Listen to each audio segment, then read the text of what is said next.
നമസ്കാരം, ന്യൂസ് കാർഡിലേക്ക് സ്വാഗതം. സൗരയൂഥത്തിൽ ഭൂമിയൊഴി ചിലയിടങ്ങളിൽ ജീവനുണ്ടോ എന്ന് പരിശോധിക്കുന്നവരുടെ പ്രിയപ്പെട്ട ഇടമാണ് ശനിയുടെ ചന്ദ്രനായ എൻസെലാദസ്. ഹിമം നിറഞ്ഞ പുറന്തോടും ഉള്ളിൽ ജലസാന്നിധ്യമുള്ളതുമായിട്ടുള്ള ഇടം.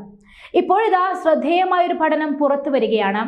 ജീവോൽപത്തിക്ക് വളരെ നിർണായകമായിട്ടുള്ള ഹൈഡ്രജൻ സയനൈഡ് എന്ന രാസവസ്തു എൻസെലാദസിൽ കണ്ടെത്തിയിരിക്കുകയാണ്. ഇതുമാത്രമല്ല, എൻസെലാദസിന്റെ ഉള്ളിലെ സമുദ്രത്തിൽ ഒരു രാസോർജമുണ്ടെന്നും തെളിയിക്കപ്പെട്ടിരിക്കുകയാണ്. എന്താണിതെന്ന് സ്ഥിരീകരിക്കാൻ സാധിച്ചിട്ടില്ല. അന്യഗ്രഹ ജീവിയെ തിരയാനായി ശാസ്ത്രജ്ഞർ ലക്ഷ്യമിടുന്ന ഒരു പ്രധാന മേഖല എൻസെലാദസ് ആണ്. റോവറുകളും ലാൻഡറുകളും ഇങ്ങോട്ടേക്ക് അയക്കുന്നത് അത്ര പ്രായോഗികമായ കാര്യമല്ല. ഇത് തിരിച്ചറിഞ്ഞ പാമ്പിന്റെ ആകൃതിയിലുള്ള ഒരു റോബോട്ടിക് പരിവേഷണ വാഹനത്തെ എൻസെലാദസിലേക്ക് അയക്കാൻ ഒരുങ്ങുകയാണ് NASA. Exobiology extend life server അഥവാ ഈൽസ് എന്നാണ് ഇതിന്റെ പേര്. എൻസെലാദസിൽ മാത്രമല്ല, ചൊവ്വയിലും ചന്ദ്രനിലും മറ്റു ഗ്രഹങ്ങളിലുമൊക്കെ പരിവേഷണത്തിന് ഉപയോഗപ്രദമാണ് ഈ റോബോട്ട്. ഇതിന്റെ രൂപീകരണത്തിന് പിന്നിൽ ഒരു ഇന്ത്യക്കാരന്റെ നിർണായക സംഭാവനയുമുണ്ട്. നാസയുടെ ജെറ്റ് പ്രൊപ്പൽഷൻ ലബോറട്ടറി എഞ്ചിനീയറായ റോഹൻ തക്കാറാണ് ഈ ശ്രദ്ധ നേടുന്നത്. നാഗ്പൂരിലെ വിശ്വേശ്വരയ്യ നാഷണൽ ഇൻസ്റ്റിറ്റ്യൂട്ട് ഓഫ് ടെക്നോളജിയിൽ നിന്നുമാണ് തക്കൻ എഞ്ചിനീയറിംഗ് പഠിച്ചത്. ഈൽസ് റോബോട്ടിന് ദീർഘദൂരത്തേക്ക് സഞ്ചരിക്കാനുള്ള ശേഷിയുണ്ട്. ചെറിയ സ്ഥലങ്ങളിൽ സമ്മർദ്ദം ചെലുത്തി മുന്നോട്ട് നീങ്ങുവാനും മുകളിലേക്ക് കയറുവാനും താഴേക്ക് ഇറങ്ങാനും ഒക്കെ ഇതിന് സാധിക്കും. സാധാരണഗതിയിലുള്ള ഉപകരണങ്ങൾ പരാജയപ്പെടുന്നിടത്താണ് ഇത്. ഈൽസ് റോബോട്ടിനെ ദുഷ്കരമായ വിവിധയിടങ്ങളിൽ തങ്ങൾ പരിശോധിച്ചെന്ന് നാസ അധികൃതർ നേരത്തെ പറഞ്ഞിരുന്നു. എസ് റിംഗുകളിലും ചൊവ്വയുടെ പ്രതലത്തിലെ അനുസ്മരിപ്പിക്കുന്ന ഇടങ്ങളിലും കാലിഫോർണിയയിലെ റോബോട്ടിക് പ്ലേ ഗ്രൗണ്ടിലുമൊക്കെ പരീക്ഷണങ്ങൾ നടന്നു. ഈ റോബോട്ടിന്റെ തലഭാഗത്ത് ക്യാമറകളും ലിഡാറുകളുമുണ്ട്. പലതരത്തിലുള്ള പരിസ്ഥിതി പ്രശ്നങ്ങളെ വിലയിരുത്തുവാനും ഇവിടെ 3D മാപ്പുകൾ തയ്യാറാക്കാനുമായിട്ടാണ് ഇത്.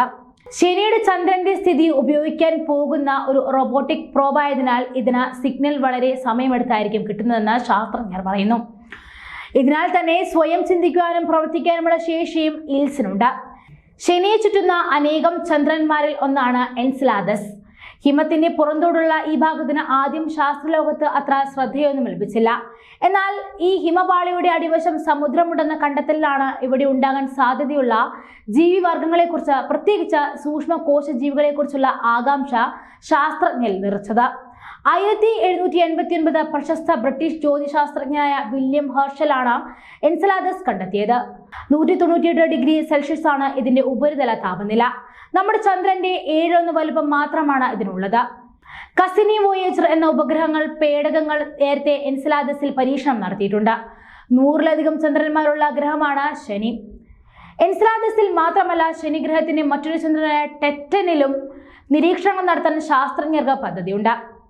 ഡ്രാഗൺ ഫ്ലൈ എന്ന നാസ ദൗത്യം 2026 ഭൂമിയിൽ നിന്നും വിക്ഷേപിക്കപ്പെട്ടിട്ട് 2034 അവിടെ എത്തും. ടൈറ്റനിൽ ജീവനുണ്ടോ അല്ലെങ്കിൽ ജീവനുമായി ബന്ധപ്പെട്ട രാസ സംയുക്തങ്ങളുണ്ടോ എന്ന് അന്വേഷിക്കുകയാണ് ഡ്രാഗൺ ഫ്ലൈ ദൗത്യത്തിന്റെ പ്രധാന നിയോഗം. ശനിയെയും ഗ്രഹത്തെയും ഉപഗ്രഹത്തെയും സംവിധാനങ്ങളെല്ലാം ദീർഘകാലം നിരീക്ഷിച്ച ഐതിഹാസിക ദൗത്യമാണ് കെസിനിയും.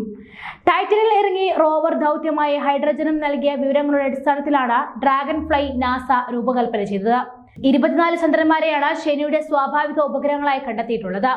ഇക്കൂട്ടത്തിൽ മിമാസ്, എൻസെലാദസ്, തെത്തേസ്, ഡിയോൺ, റിയ, ലപ്പറ്റസ്, ഹൈപ്പരിയോൺ, ടെറ്റൻ എന്നിവയാണ് ഏറ്റവും വലിയ ചന്ദ്രന്മാർ. ഇക്കൂട്ടത്തിൽ തന്നെ ഏറ്റവും വലുപ്പമുള്ള ചന്ദ്രനാണ് ടൈറ്റൻ.